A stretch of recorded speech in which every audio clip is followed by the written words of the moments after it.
தோழிகளுக்கும் ஆனந்தராவின் வணக்கங்கள்.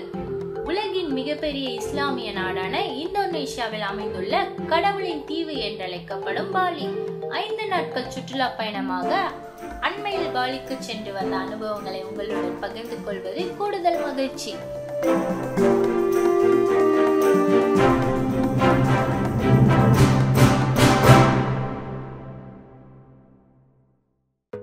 முதலில் நாங்கள் மிகவும் ஆனந்தமாக விளையாடி நேரத்தை செலவழித்த இடம் பெனவா கடற்கரை. அங்கு சென்றவுடனே சிறிது நேரம் கூட காத்திருக்காமல் சாகச விளையாட்டுகளை ஆரம்பித்து விட்டோம். பாராசெயிலிங் சென்றோம். அது ஒரு நல்ல அனுபவமாக இருந்தது. அப்படியே பறந்து கொண்டே கடலின் அழகை ரசிப்பது ஒரு தனி சுகம்தானே. ஜெட்ஸ்கி சென்றோம்.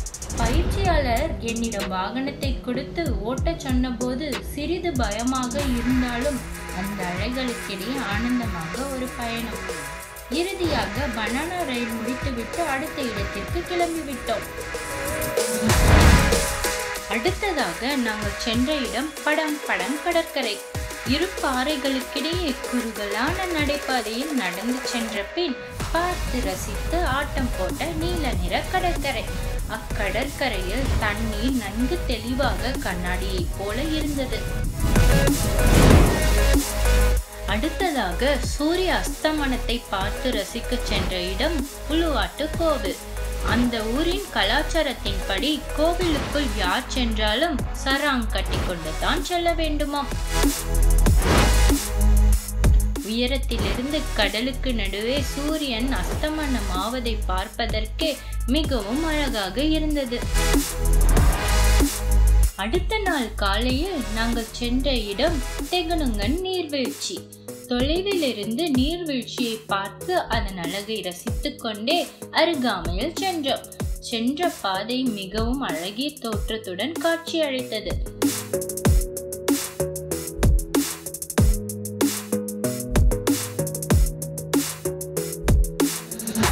அருகில் சென்றவுடனே நீர்வீழ்ச்சியின் சாரல் காற்று எங்கள் மீது வீழ்ந்தது. அந்த அளவிற்கு நீர்வீழ்ச்சியின் தண்ணீர் ஆர்ப்பரித்து கொட்டியது.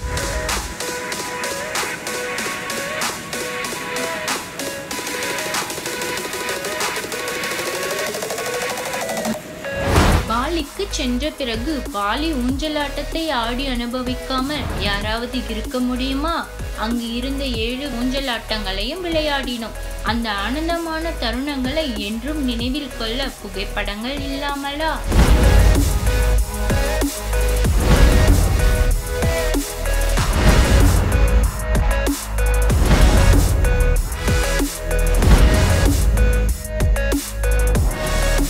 அடுத்தது நாங்கள் காஃபி தோட்டத்துக்கு சென்றோம். லூவாக் என்ற ஒரு விலங்கு சாப்பிட்டு போட்ட காஃபி கொட்டையில் இருந்து காஃபி போட்டு தந்தார்கள்.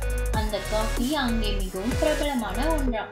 அது மட்டுமல்லாமல் வெண்ணிலா, இஞ்சி, தேங்காய், ஜின்சே, வாலிமொக்கா, ரொசெல்லா தேநீர், எலுமிச்சை புல் தேநீர், மஞ்சள், மங்கஸ்டியா மற்றும் எலுமிச்சை தேநீர், இப்படி விதவிதமாக காஃபி மற்றும் தேநீர் பருக தந்தார்கள்.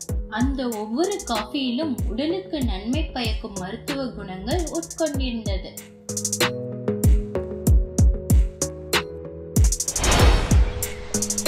அடுத்து நாங்கள் ஆயும் நதி ராஃப்டிங் சென்றோம். அங்கு சென்ற உடனே பயிற்சியாளர் தலைக்கு கவசமும் கையில் துடுப்பும் கொடுத்து அவரை பின்பற்றி நடந்து வர சொன்னார்கள். நாங்களும் அவரை பின்பற்றி நடந்து சென்றோம். சிறிது தூரம் நடந்து சென்ற பின் கண்களுக்கு நதி தென்பட்டது.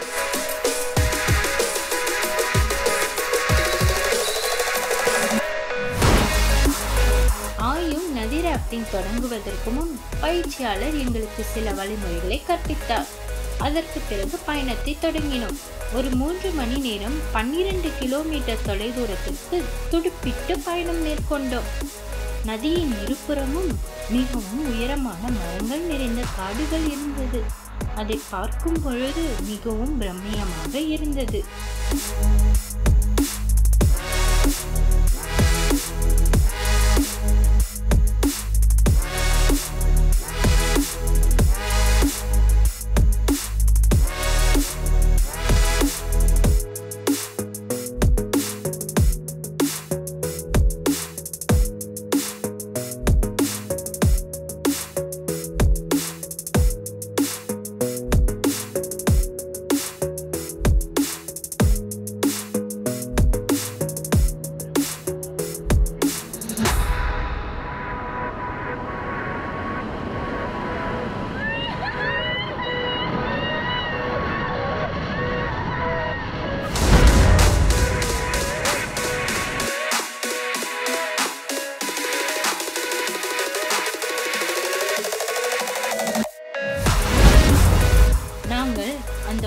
பயணத்தை மிகவும் ரசித்து ஆனந்தமாக நேரத்தை செலவழித்தோம்.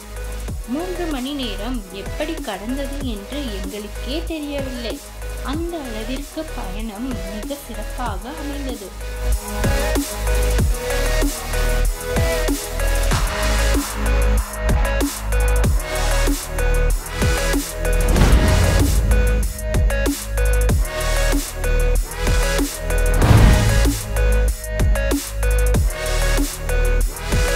அடுத்து நாங்கள் ஏடிவி உந்துருளி சவாரி சென்றோம். எங்களுக்கு முன் பயிற்சியாளர் சென்றார். அவரை பின்பற்றி நாங்களும் உந்துருளியை ஓட்டி சென்றோம். அங்கே மாறுபட்ட வழிபாதைகளை வடிவமைத்திருந்தார்கள். அந்த வழிபாதையில் உந்துருளியை ஓட்டி சென்றது ஒரு மாறுபட்ட அனுபவமாகவே இருந்தது.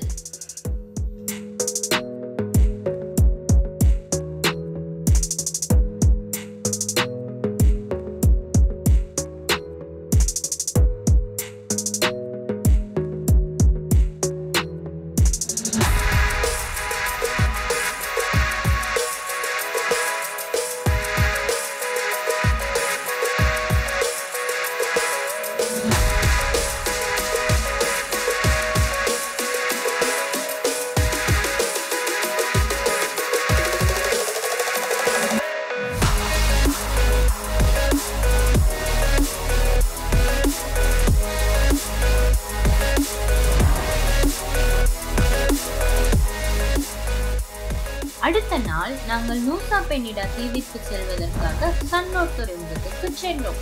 அத்துறைமுகத்தில் பயணச்சீட்டை பெற்றுக்கொண்டு நூசா பெனிடா தீவிற்கு செல்லும் விசைப்படகில் ஏறி 1 மணி நேரம் பயணித்தோம்.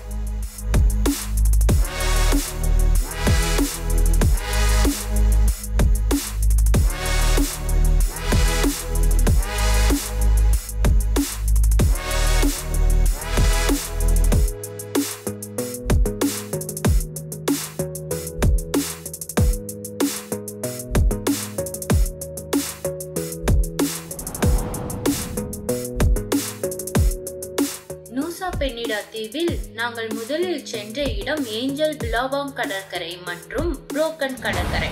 அங்கே நிறைய பார்வை இடங்கள் கடற்கரையை பார்த்து ரசிக்க அமைத்திருந்தார்கள். தண்ணீரும் நன்கு தெளிவாக பார்ப்பதற்கே மிகவும் அழகாக இருந்தது.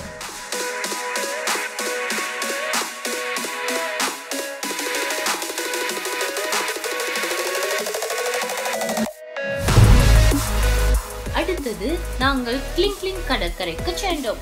பார்க்கும் இடமெல்லாம் வெளிர்வான நீல நிறமாக பார்ப்பதற்கே மிகவும் அழகாக இருந்தது.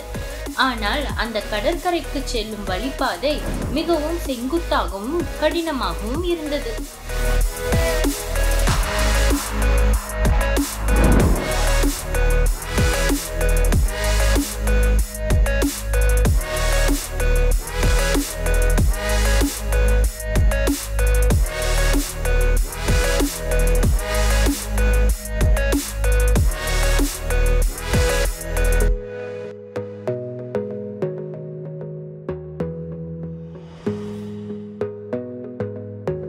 அதற்கு பிறகு விசைப்படகில் ஏறி சன்னூர் துறைமுகத்திற்கு கிளம்பிவிட்டோம்.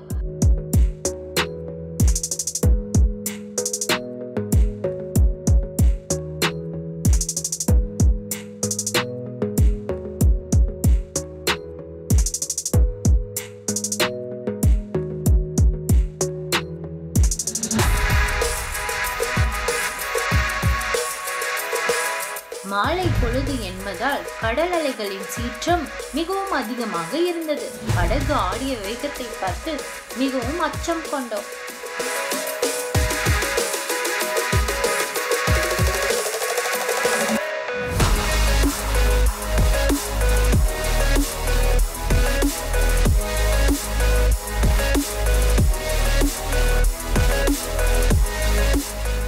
பாலி சுற்றுலாவின் இறுதியாக இப்பயணத்தின் நினைவாக சில பொருட்களை வாங்க எண்ணினோம். அங்கே பைசுசு என்ற இனிப்பு பண்டம் பிரபலமான இனிப்புகளில் ஒன்று. அதனால் அந்த இனிப்பு பண்டத்தை நண்பர்கள் மற்றும் உறவினர்களுக்காக வாங்கினோம்.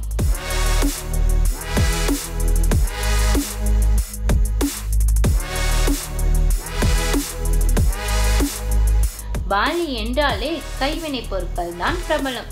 சிறு சிறு மனதிற்கு பிடித்த கைவினைப் பொருட்கள் குறைந்த விலையில் எங்களால் அங்கே வாங்க முடிந்தது.